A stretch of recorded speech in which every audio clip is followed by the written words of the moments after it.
नमस्कार साथियों, जय श्री श्याम। साथियों, भाद्रपद कृष्ण पक्ष की जो एकादशी होती है, अजा एकादशी, उस एकादशी का शास्त्रों में बहुत बड़ा महत्व बताया गया है और इस एकादशी का व्रत रखने वाले को अक्षय पुण्य प्राप्त होते हैं और उसको अनेक प्रकार के वैभव, लक्ष्मी, ऐश्वर्य आदि प्राप्त होते हैं।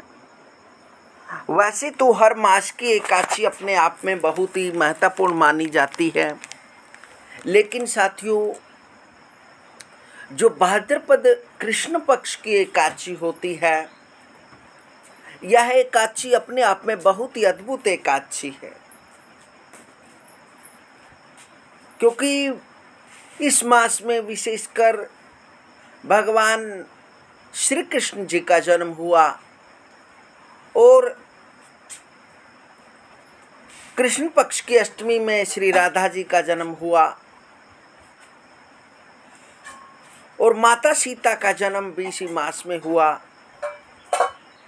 और यह चातुर्स्य मास भी कहलाता है। ये चतुर्मास में आता है, इसलिए इस एकादशी का महत्व शास्त्रों में बहुत उत्कृष्ट, बड़ा ही श्रेष्ठ बताया गया है और इस व्रत को बड़े ही पवित्रता के साथ रखना चाहिए और 10वीं तिथि के नियमों का पालन करना चाहिए और अगले दिन इस व्रत को बड़े विधि विधान के साथ रखना चाहिए। सुबह स्नान आदि से निवृत्त होकर अपने घर के मंदिर की सफाई करनी चाहिए। उसके उपरांत आसन लगाकर बैठ जाएं और भगवान विष्णु व लक्ष्मी की पूजा करें, व राधा व कृष्ण की पूजा कर सकते हैं। उनको पंचामृत से स्नान करवाएं, अर्थात अभिषेक करें और अनेक व्यंजनों का भोग लगाए और नमो भगवते वासुदेवाय इस मंत्र का जप करें या फिर गोपाल शास्त्र नाम का पाठ भी कर सकते हैं, क्योंकि यह व्रत अनेक प्रकार की खुशियां देने वाला है। इस प्रकार से शुद्धि के साथ, ब्रह्मचारित्व के साथ इस व्रत को रखें। मन, वाणी, शरीर को पवित्र रखें। मन में बुरे विचार न करें, वाणी से कटु वाक्य न निकालें और शरीर से कोई बुरा कार्य न करें, किसी जीव को न तड़पाएं और असहाय व्यक्ति की सहायता करें, गरीब व्यक्ति की सहायता करें, गौ माता की पूजा करें। तो इस प्रकार से शुद्धि में बड़ी निर्मलता के साथ इस दिन को निकालना चाहिए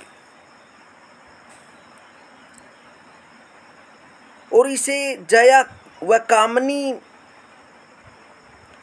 व अजा नाम से विख्यात है। यह एकादशी भाद्रपद जो कृष्ण पक्ष की एकादशी है, प्रबोधनी एकादशी, यह जया, कामिनी तथा अजा नाम से विख्यात है। इस दिन भगवान विष्णु की पूजा की जाती है। रात्रि जागरण तथा व्रत करने से सारे पाप नष्ट हो जाते हैं और एकादशी के दिन अवश्य ही रात्रि में जागरण व कीर्तन करना चाहिए, क्योंकि यदि व्रत के दिन जागरण व कीर्तन सुनते हैं रात्रि को, तो हमारे शरीर द्वारा, हमारे पूर्व काल में यदि किसी प्रकार का हमारी आत्मा से, हमारे शरीर से किसी भी प्रकार का पाप हुआ है, वह तत्क्षण नष्ट हो जाता है और व्यक्ति श्लोक में सभी प्रकार के आयु, स्वास्थ्य, विद्या, धन, संपत्ति, संतति व प्रतिष्ठा, सौभाग्य, स्वर्ग आदि प्राप्त करता है। अंत में स्वर्ग प्राप्त करता है और मोक्ष हो जाता है। इस प्रकार से उस व्यक्ति को इस लोक में पूर्ण आयु मिलती है और सभी प्रकार के सुख प्राप्त होते हैं और अंतिम में भगवान की कृपा से पूर्ण आयु भोग कर स्वर्ग की प्राप्ति होती है और उस जीवात्मा का मोक्ष हो जाता है। ऐसा इस व्रत का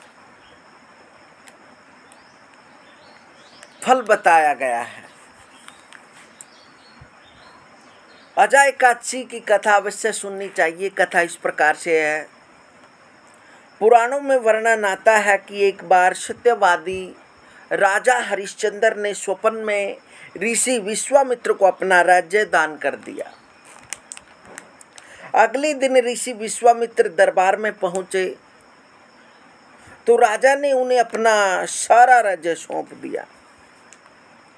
ऋषि ने उनसे दक्षिणा की 500 स्वर्ण मुद्राएं और मांगी। दक्षिणा चुकाने के लिए राजा को अपनी पत्नी एवं पुत्र तथा स्वयं को बेचना पड़ा। राजा हरिश्चंद्र को एक डोम ने खरीदा था। डोम ने राजा हरिश्चंद्र को शमशान में नियुक्त करके मृतकों के संबंधियों से कर लेकर शवदाह करने का कार्य सौंपा। उन्होंने जब यह कार्य करते कई वर्ष बीत गए तो एक दिन अकस्मात उनकी गौतम ऋषि से भेंट हो गई। राजा ने उनसे अपने ऊपर बीती सब बातें बताई तो मुनि ने उन्हें इसी अजय एकादशी व्रत करने की सलाह दी।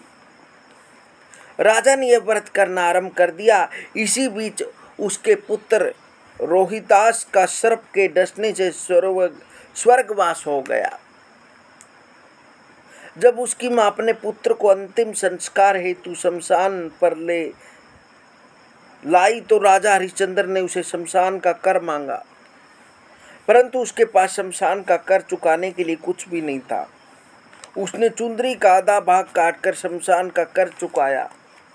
तत्काल आकाश में बिजली चमकी और प्रभु प्रकट होकर बोले, महाराज, तुमने सत्य को जीवन में धारण करके उच्चतम आदर्श प्रस्तुत किया है। तुम्हारी कर्तव्य निष्ठा धन्य है। तुम इतिहास में सत्यवादी राजा हरिश्चंद्र के नाम से अमर रहोगे। भगवत कृपा से रोहित जीवित हो गया। तीनों प्राणी चिरकाल तक सुख भोग कर अंत में स्वर्ग को चले गए। इस प्रकार से इस व्रत के करने से व्यक्ति को सभी प्रकार के सुख प्राप्त होते हैं। जिस प्रकार राजा हरिश्चंद्र ने इस व्रत को किया था और उसने अपने जीवन में जो पीड़ाएं थी, जो उसने अपने जीवन में कष्ट देखे, भगवान नारायण की कृपा से एक दिन उन्होंने साक्षात नारायण के दर्शन किए और उन्होंने इस सृष्टि पर, इस धरा पर सबसे श्रेष्ठ राजा होने का अधिकार प्राप्त हुआ। इसलिए इस एकादशी की महिमा बहुत ही श्रेष्ठ बताई गई है। इसे अवश्य करना चाहिए, क्योंकि जो भक्त श्रद्धा भक्ति से एकादशी का व्रत करता है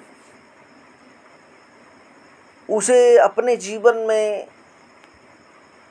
यदि किसी का श्राप लगा हुआ हो या फिर अनजाने जाने में कोई पाप हो गया हो या पूर्व काल में कोई बुरा कर्म किया हो तो उसके सभी पाप दूर हो जाते हैं और भगवान नारायण उसको सभी प्रकार के वैभव प्राप्त करवाता है। इस प्रकार से इस एकादशी का बहुत बड़ा महत्व बताया गया है। हरि ओम।